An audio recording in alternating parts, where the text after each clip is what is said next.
saya saja yang berada di sekitar itu. Ya. Di halaman tapi ditutup nggak? Diusahakan nanti kalau bisa tertutup ya, dan hanya orang tertentu yang bisa masuk. Kayak di kantor-kantor kan ada for staff only. Pernah kayak gitu ya? For ladies only kalau masuk toilet. Ya. Nah itu juga sama. Jadi untuk orang-orang tertentu saja supaya apa? Itu tadi. Supaya keaiban di badannya ya tidak langsung tersebar seluruh kampung. Jadi kalaupun di halaman rumah boleh saja, tapi harus tertutup. Ya, jangan sampai orang yang tidak kita ingin masuk. Nah jadi masalah dimanapun boleh, ya.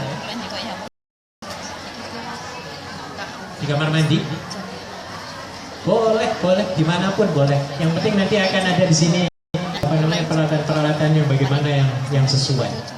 Ya. Kalau ada yang pernah pergi ke tempat pemandian nazar, mungkin lebih gambarannya, ya. Ada yang pernah masuk Bu? Belum. Di masjid di kampung belum. Kalau di Indonesia kayaknya di masjid itu jarang ya. Kayaknya di rumah masing-masing ya. Tapi kalau di negara-negara maju kayak di sini Singapura, termasuk sebagian di Malaysia, itu masjid yang ngurus. Jadi di setiap masjid itu ada mayat ruh dengan pemandian mayat, ada dua, ya, tempat pemandian mayat dan tempat diletakkannya mayat. Ada kamar tertentu. Baik, itu yang pertama. Air harus ada.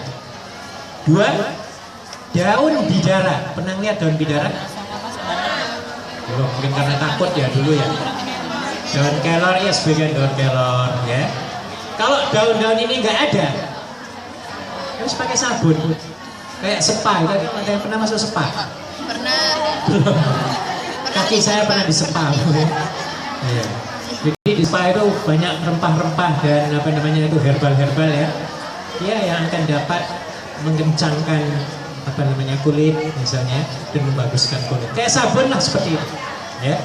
Jadi kalau daun bidaranya nggak ada, tukar dengan sabun. Sabun kan banyak sekarang ya. Sabun mangga, pepaya, apalagi pisang juga ada sekarang pisang ya. Sabun apel, sabun pisang, punya jenis-jenis buah semua. Sampai ginseng juga ada. Iya, teh juga ada semua ya. Sabun teh juga ada. Nah, tujuannya apa? Tujuan adalah untuk membersihkan dan mewangikan. Ya, supaya asumsi orang yang meninggal berjenazah itu tidak maksudnya melarikan orang takut jadinya ya, jadi harus wangi. Nah itu kedudukan dari daun bidara. Di sini berapa? Kira-kira 1 kilogram. Wah, saya juga belum tahu nih berapa 1 kilogram. Direndam di dalam air cukupnya di suatu wadah hingga mengeluarkan buih. Nah itu buihnya itu yang dapat mewangikan. Daun bidara juga dapat diganti dengan sabun kalau memang tidak ada daun bidara. Jadi fungsinya seperti sabun, ya, sama saja. 3, kapur barus. Ada pernah lihat kapur barus? Nah, ya, saya hampir semuanya, ya. Dalam ukuran yang agak besar, yang memiliki bau yang sedap dan harum bersifat khusus, khususnya ini maksudnya bersifat baunya bau kapur barus. Gunakan mayat setelah ditumbuk hingga halus. Keempat, minyak kasturi secukupnya. Minyak kasturi, minyak miski, ya, kalau ada. Kalau nggak ada, ya apapun, ya, minyak apapun. Ada namanya minyak lavender, minyak apa lagi? Rose itu apa? Melati, ya. Apapun pokoknya ya. Tujuannya apa? Untuk mewangi. Sama seperti halnya kita ya. Ketika kita setelah mandi wajib besar, mandi junub misalnya ya. Setelah mandi junub, kita mau keluar masalah Jumat untuk lelaki misalnya. Itu juga dianjurkan untuk berwangi-wangian. Mayat juga demikian. Setelah mandi wajib, mayat kan wajib ya, mandi wajib ya. Maka dianjurkan untuk diwangikan. Peralatan yang kelima, kapas putih yang digunakan untuk menutup luka besar kalau ada, dan dua lubang kubul dan dubur. Ini penting ini kapas ya. Juga nantinya hidung harus ditutup ya. Kemudian telinga ya. Pokoknya yang berlubang itu dianjurkan untuk ditutup setelah dimandikan. Yang 6, peralatannya adalah 2 sarung tangan.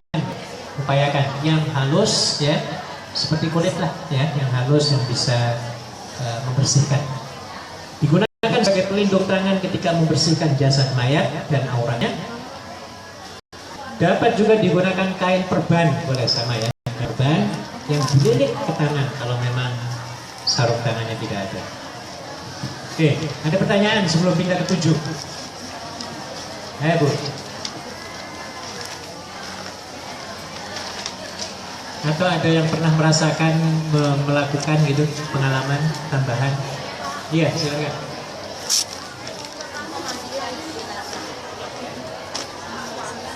Suami. Oh, bagus sekali. Bagus. Dulu ada wasiatnya ya? Enggak. Tidak. Walaupun tidak, yang paling bagus adalah istrinya. Tepat sekali. Tapi walaupun dengan istri, itu tetap dianjurkan dengan memakai sarung tangan. Tetap ya, tetap sarung tangan. Perempuan dengan perempuan, lelaki dengan lelaki, tetap dianjurkan.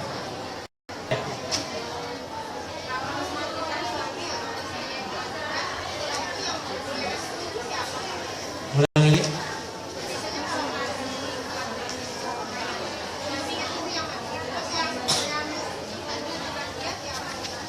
Boleh suaminya, boleh orang lain, siapapun. Ya. Boleh orang lain, boleh. Yang penting ya itu yang paling dekat ya, yang paling dekat. Boleh sah saja, ataupun suaminya juga boleh. Ya, kan tidak kalau ada orang berpendapat itu tidak menyentuh langsung dirinya, kayak pakai sarung ya, dibolehkan. Suaminya sendiri boleh, ataupun kalau yang meninggal suami, istrinya afdal. Nggak jadi masalah, ya, nggak ada hubungannya ya, nggak ada hubungannya. Oke, ada lagi? Nomor 7, handuk. Apa gunanya handuk? Digunakan untuk membersihkan jasad mayat setelah harus dikeringkan dulu, baru dikapani. Ya. 8. Dipan ataupun tempat tidur sebagai tempat pembaringan mayat ketika dimandikan, berupa lembar-lembaran papan yang memiliki jarak kecil agar air dapat mengalir dan tidak menggenang. Maksudnya ada bolongannya ya, turun mengalir, tidak menggenang. Kalau sekarang di tempat pemandian jenazah itu untuk kepala agak atas ya. Jadi misalnya ini kepala, ini kakinya. Jadi seperti ini kalau mandikan, ya. Jadi airnya langsung mengalir ke bawah kan. Nah, ya. Dan tempatnya seperti ini juga, ya. Harus berlubang supaya airnya turun. Airnya turun. Nanti caranya kita akan bahas di sini. 9. Kain tabir. Nah, ini kain tabir itu maksudnya tadi. Kalau kita misalnya ingin memandikan jenazah itu di depan rumah kita misalnya karena nggak ada tempat, maka perlu dikasih tabir ataupun penghadang ya, supaya orang lain tidak melihat. Itu yang ke-8. Catatan, saat memandikan dilakukan di bawah atap dan tidak boleh di tempat terbuka. Maksudnya tidak terdinding, terhalang oleh tabir.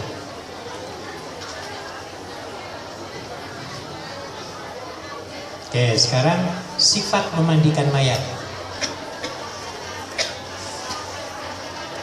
Bagus ya. Dikatakan dalam sebuah syair, seorang datang dan melepaskan pakaianku hingga aku telanjang dalam keadaan sendirian. Aku dibaringkan di atas dipan dalam kesendirian. Air diguyurkan dari atasku untuk membersihkan, air terus diguyurkan dari atas ketika memandikan hingga 3 kali, dan kain kapanpun didatangkan. Ini syair ya, tentunya harus dibaca dengan enak ya. Baik, yang wajib dalam memandikan mayat ialah 1 kali basuhan, wajibnya ya.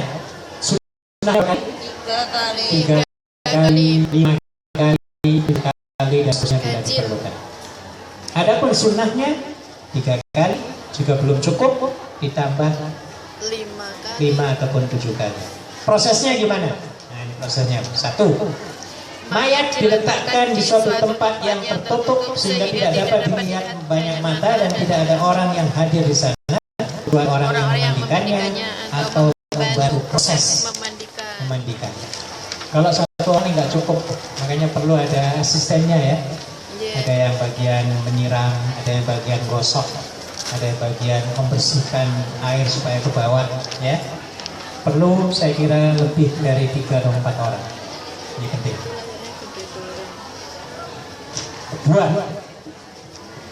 Poin yang kedua,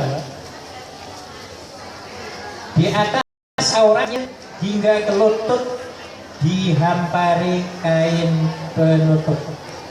Di atas auratnya hingga ke lutut, ini untuk lelaki ya, berarti badannya boleh dilihat oleh kerabatnya ya.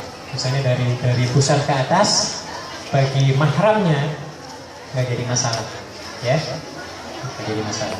Tapi yang paling penting adalah auratnya tertutup. Nah, itu yang paling penting. Kalau perempuan, auratnya perempuan apa? Ya, kalau dengan perempuan ya dari sini ke bawah. Ya. Baik. Semua pakaiannya harus dilepaskan. Jadi jangan pakai jin ya. Waktu dimandikannya itu semuanya harus diprotoli apa di atas? Ditanggalkan, mas, bahasa yang paling enaknya ya. Dicopot, Pak. Dan hanya menyisakan kain yang penutup bagian auratnya saja, seperti orang telanjang ya. Orang telanjang tidak ada sedikit pun ya baju ataupun pakaian yang melekat pada jasadnya. Siapa yang buka? Yaitu orang yang paling dekat ya, istrinya ataupun suaminya ataupun anak-anaknya. Nah, ini yang paling afdol ya, paling afdol. Kemudian mana lagi? 4. Mayat diletakkan di atas dipan pemandian, sebaiknya dalam posisi sedikit landai. Apa landai? Ke atas ya. Bagian kepalanya lebih tinggi daripada bagian badannya, landai gini ya. Agar air dapat menggelontor. Betul menggelontor? Menggelontor apa mengalir? Lubangnya jangan dibuat terlalu lebar ataupun terlalu banyak. Lubang-lubang apa ini maksudnya? Dipan ya. Ya, jadi sedikit-sedikit kecil-kecil saja supaya yang penting airnya turun. Jadi yang paling bagus adalah bagian kepala agak ke atas. Begini misalnya, ini kepalanya agak begini ya, melandai. Nomor 5, orang yang memandikan mengangkat kepala mayat ke dekat pangkuannya. Kalau ini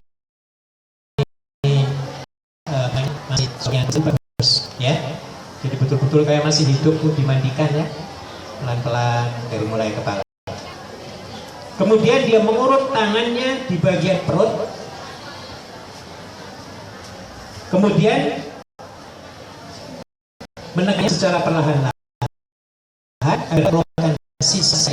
Dianjurkannya di sini, dari sini ya. Ketika kita memandikan, keluarkan najisnya yang akan keluar dari perut pelan-pelan ya, sampai ke pusat dan bawah pusat. Air dapat diguyurkan lebih banyak daripada 1 itu untuk membantu mengeluarkan sisa isi perut. Jika mayatnya wanita dan dalam keadaan hamil, maka perutnya tidak boleh ditekan kuat-kuat sama sekali. Ya, tidak boleh ditekan sama sekali. Takut apa nanti? Yang brojol. Ada kotoran. Bayi ya. Jadi itu bedanya.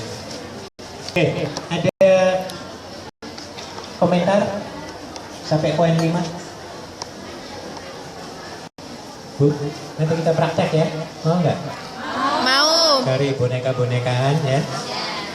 Kemudian untuk kainnya mungkin nanti kita pesen ke tukang jahit ya. Oh, bukan sekarang. Di lantai berapa tuh ngejahitnya? Lantai 7 ya? Iya. Lantai. Sama. Nanti bagian pengkapanan. Orang yang memandikan melilitkan kain perban untuk yang halus atau mengenakan sarung tangan yang lembut, sehingga dia dapat membersihkan mayat dan tidak terkena kotoran ataupun air yang keluar dari mayat. Hal ini dianggap sebagai kebersihan secara umum. Itu dianjurkannya seperti itu ya. Kita tidak boleh menggosok secara langsung kulit ke kulit ya. Dianjurkannya adalah menggunakan apa? Sarung. 7. Orang yang memandikan berniat memandikan mayat lalu dapat memulainya sambil menyebut asma Allah. Jadi harus berniat. Ya Allah, aku berniat memandikan siapa namanya? Karenamu ya Allah. Ya, karena niat itu merupakan hal yang asas ya. Tanpa niat perbuatannya nggak jadi.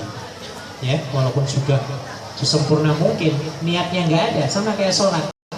Sholatnya luar biasa khusyuknya, tapi nggak ada niat, diterima apa enggak? Nggak diterima. Maka memandikan orang juga seperti itu, ya.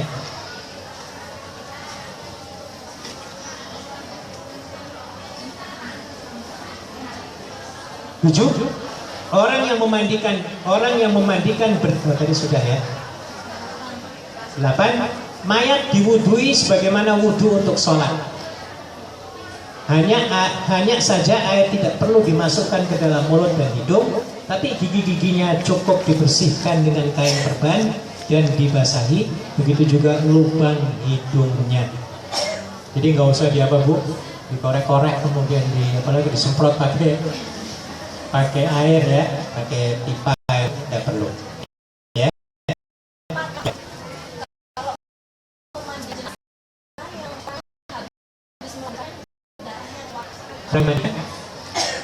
Yang caranya Iya. Iya.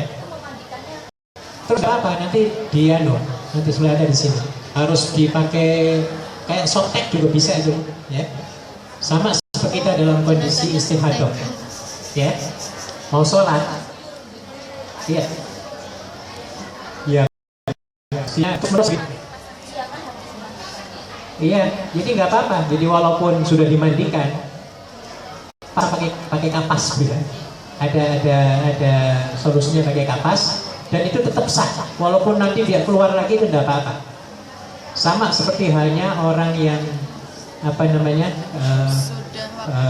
keluar air mani. Minta maaf ya. Dia sudah mandi, tapi masih ada keluar sedikit dari kemaluannya. Itu sudah cukup, ya. Karena satu keluar air mani, yang namanya air mani itu keluarnya dengan syahwatnya dia. Kalau nggak dengan syahwat itu sudah termasuk yang sebelumnya. Nah, seperti itu. Jadi kalaupun dia itu sudah dimandikan, tapi dia keluar lagi, tetap dianggap sebagai sah, tetap sah.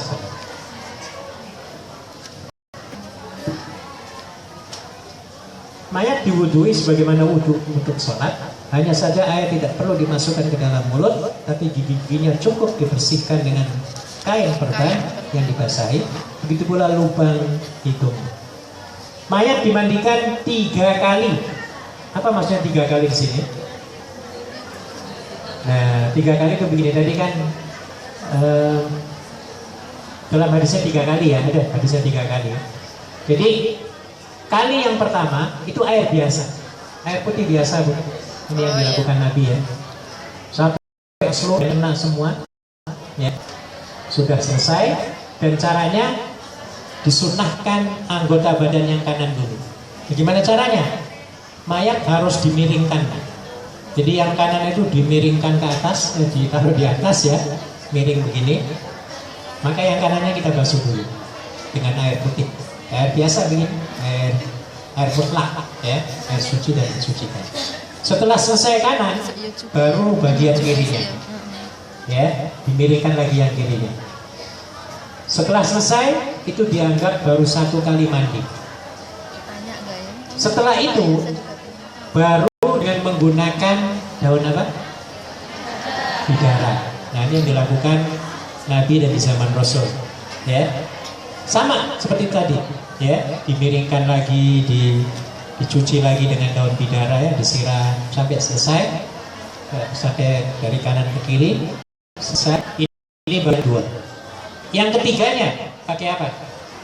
Pakai sabun. Kapur barus, juga sama, kanannya dulu baru kirinya, prosesnya sama, ya.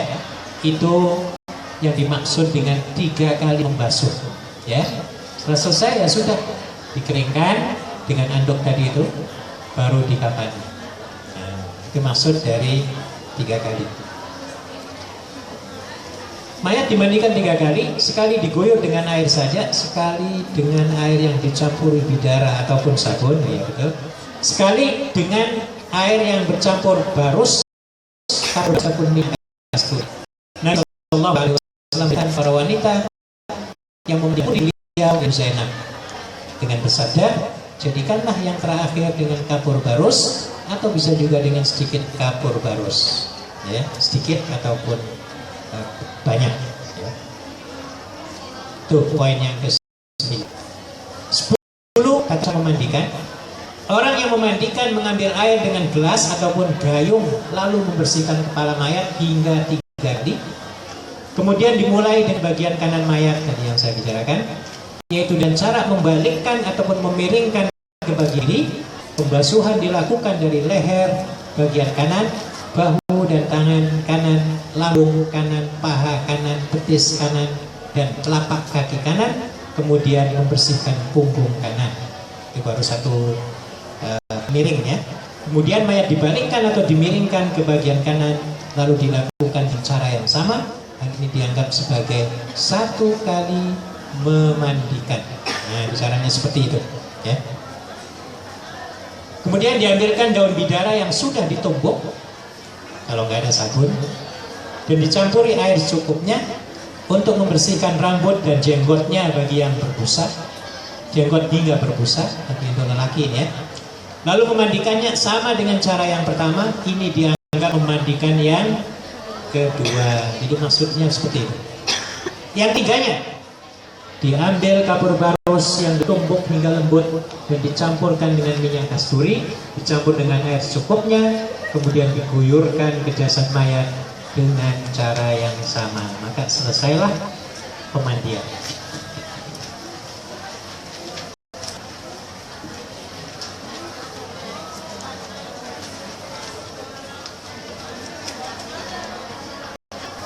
Nah ini Bu, jadi yang tadi yang ditanyakan ya, jika masih keluar sesuatu dari jasad mayat sehingga belum dianggap bersih, basuhan dapat ditambahi lagi hingga 7 kali hingga benar-benar bersih.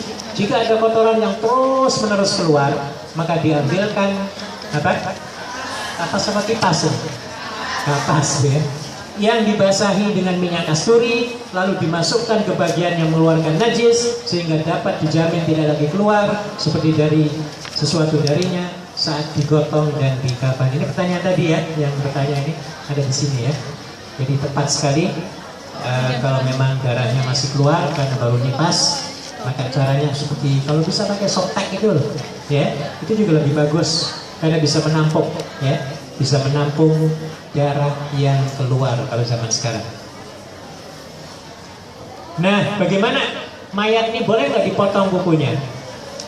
Ada 2 pendapat, tapi yang paling afdol jangan. Ya, saya lihat di sini. Setelah dimandikan, jasad mayat dikeringkan dengan handuk. Kuku-kukunya dipotong jika panjang, kalau panjang ya. Bulu ketiaknya dicabuti, oh rasanya kasihan ya. Dan diletakkan di dalam kafan. Kalaupun kuku tidak dipotong dan bulu tidak dicabuti, juga tidak apa. Kebanyakannya tidak, karena merasa apa? Ya nggak tega ya, dicabuti bulunya satu-satu. Jadi kebanyakannya tidak melakukan hal ini, walaupun dibolehkan. Sebagaimana kebiasaan orang hidup yang mengenakan minyak wangi sesudah mandi ataupun mengasapinya dengan dupa. Nah ini yang saya nanya. Apa hukumnya bakar dupa ketika ada mengurusi jenazah? Boleh nggak? Boleh, boleh saja. Asalkan tujuan niatnya itu bukan untuk setan, ya. Kalau orang Hindu kan lain ya, tujuannya apa? Supaya makhluk jahatnya apa? Bisa pergi. Ya. Tapi Islam sebenarnya itu ataupun apa ya? Sebenarnya ya, kemenyan itu adalah untuk mengharumkan ruangan, ya, mengharumkan apa? Ruangan. Zaman sekarang kalau nggak ada, semprot aja lah minyak wangi ya, lebih enak, lebih cepat, lebih simple. Itu maksud dari keterangan tadi.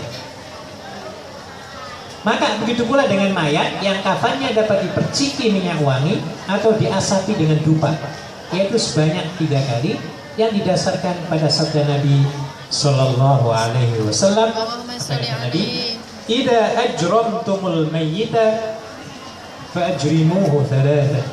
Jika kalian mengasapi mayat dengan dupa, maka asapilah 3 kali. Di Makkah, di Madinah juga banyak ya. Ya, bukhor istilahnya ya. Jadi toko-toko minyak wangi mesti ada ya. Kayak dupa-dupa ya dibakar. Kayu apa namanya? Kayu oud namanya ya, kayu oud atau kayu bukhor ya. Itu wanginya luar biasa enak ya. Itu. Jadi kalau ada asap-asapnya dari kebakaran itu dapat mengalahkan kemudian apa? Rasi ataupun pokoknya yang menggoda ya. Kuat sekali, bagus dan enak baunya. Sangat alami baunya. Lalu bagaimana jika mayat tidak dapat dimandikan?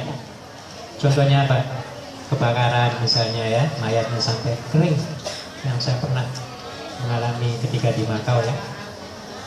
Iya, ataupun badannya berkecai ya. Ada kalanya mayat tidak bisa dimandikan karena sebab-sebab seperti berikut. 1, tidak ada air misalnya. 2, dikhawatirkan akan merusak jasad mayat atau bahkan membuat sendi-sendinya terlepas seperti karena terbakar ataupun sakit lepra. Dan yang ketiga, mayat seseorang wanita di tengah kaum laki-laki saja, sementara suaminya juga tidak ada, atau mayat laki-laki di tengah kaum wanita saja dan istrinya tidak ada. Tadi saya sebutkan ya, misalnya seseorang meninggal, perempuan, saya ulangi lagi ya, katakan di mana, di Lantau, di pulau mana misalnya ya, perempuan meninggal, tetapi keluarga perempuannya nggak ada, teman juga nggak ada, adanya laki-laki yang bisa mandi. Maka bagaimana caranya menyelesaikan hal ini? Caranya hanya dengan tayamum, Ini yang dianjurkan dalam kajian buku fikih. Dalam keadaan seperti ini mayat ditayamumkan 3 kali. Caranya orang yang mentayamumi mayat mengenakan kain penutup, ya seperti tadi pakai sarung tangan, seperti handuk ataupun kain, memukulkannya ke tanah, ya, blok seperti biasa. Pernah tayamum nggak Bu? Belum pernah karena kebanyakan air ya. Di pesawat boleh loh ya, Majelis Ulama Indonesia membolehkan ya, di temboknya ataupun di kursinya ya. Jadi menepukkan tangan begini, kemudian dua-duanya, kemudian tangan dulu atau muka dulu?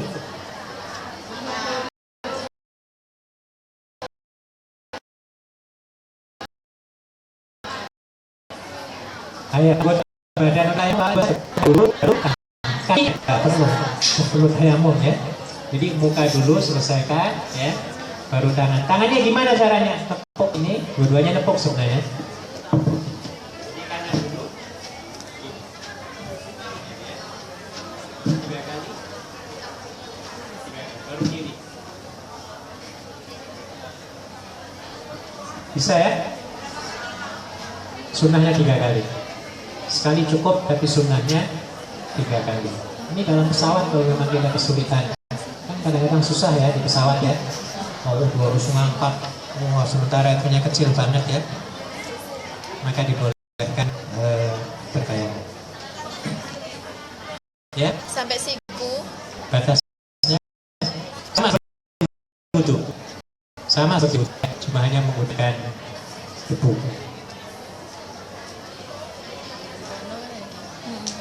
Jadi sampai di mana? Tayamum. Ya. Jika sebagai anggota tubuh umat tidak dapat dibasuh air, maka yang dibasuh cukup pada bagian-bagian memang dapat dibasuhi. Orang yang memandikan mayat disyariatkan untuk mandi setelah ya, memandikan mayat, namun ini hal tidak wajib. Cara memandikan wanita berbeda dengan laki-laki. Rambutnya dijalin menjadi 3 jalinan. Ya, mana 3-nya itu? Bagian kanan di apa namanya itu? Ya digubet, bukan digubet, di apa ya? Ya mau diikat ya. Di gitu apa namanya? Dikelompokkan jadi 3 lah gitu ya. Dikelompokkan jadi 3. Bagian kanan kayak satu ikatan ya. Bagian kiri 1 ikatan dan bagian jambul 1. Kemudian dihimpun sampai ke belakang. Jadi nggak bisa dibikin kayak apa itu sanggul ya. Jangan kayak disanggul Bu ya. Tetapi di apa namanya? Dihimpunkan di ya.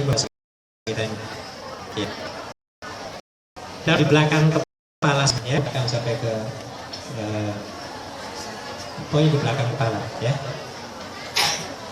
Dari Ummu Atiyah radhiyallahu anha, dia berkata, Nabi Shallallahu alaihi wasallam menghampiri kami ketika kami memandikan putrinya Zainab, seraya bersabda, tadi sudah hadisnya, mandikanlah ia 3 kali atau 5 kali atau berapa kali? 7 kali atau lebih.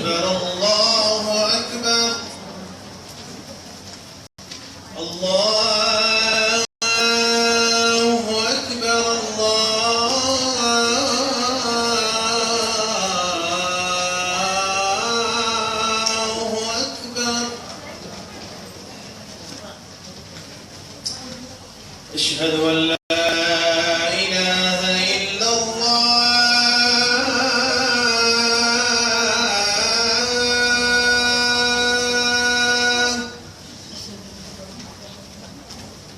أشهد أن لا إله إلا الله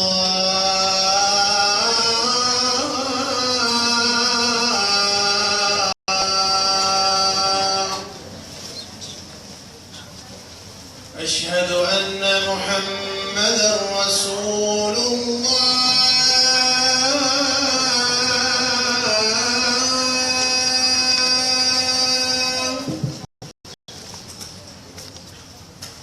أشهد أن محمدا رسول الله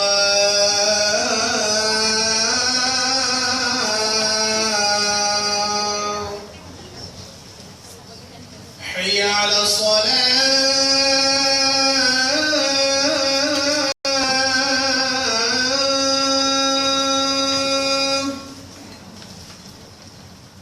حي على الصلاة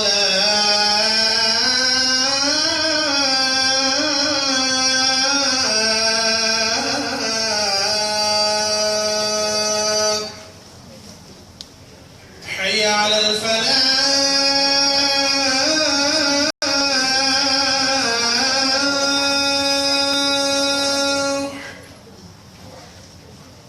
حي على الفلاح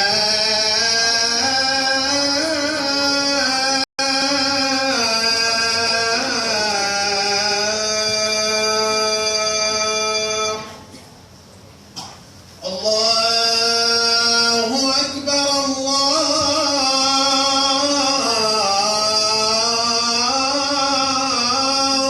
أكبر لا إله إلا الله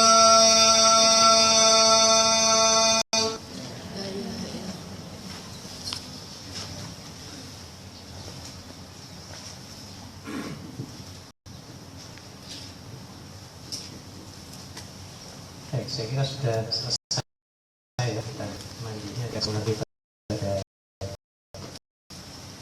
pelajaran berikutnya. Dan dari Mbak Nisa minta didoakan semoga diberikan lancaran dalam saat melahirkan nanti. Amin. Kita bacakan Fatihah nanti. Kemudian saya mewakili warga Brebes mau minta untuk saudara-saudara kami di Brebes yang sedang tertimpa bencana banjir.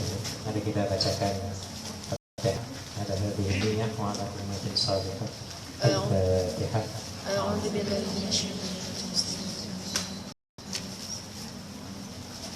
Iyyaka na'budu wa iyyaka nasta'in. Ghairil maghdubi. Mari kita tutup dengan pembacaan tasbih kafaratul majlis. Subhanakallahumma wa bihamdika asyhadu an la ilaha illa anta astaghfiruka wa atubu ilaik. Terima kasih. Assalamualaikum warahmatullahi wabarakatuh. Waalaikumsalam warahmatullahi wabarakatuh.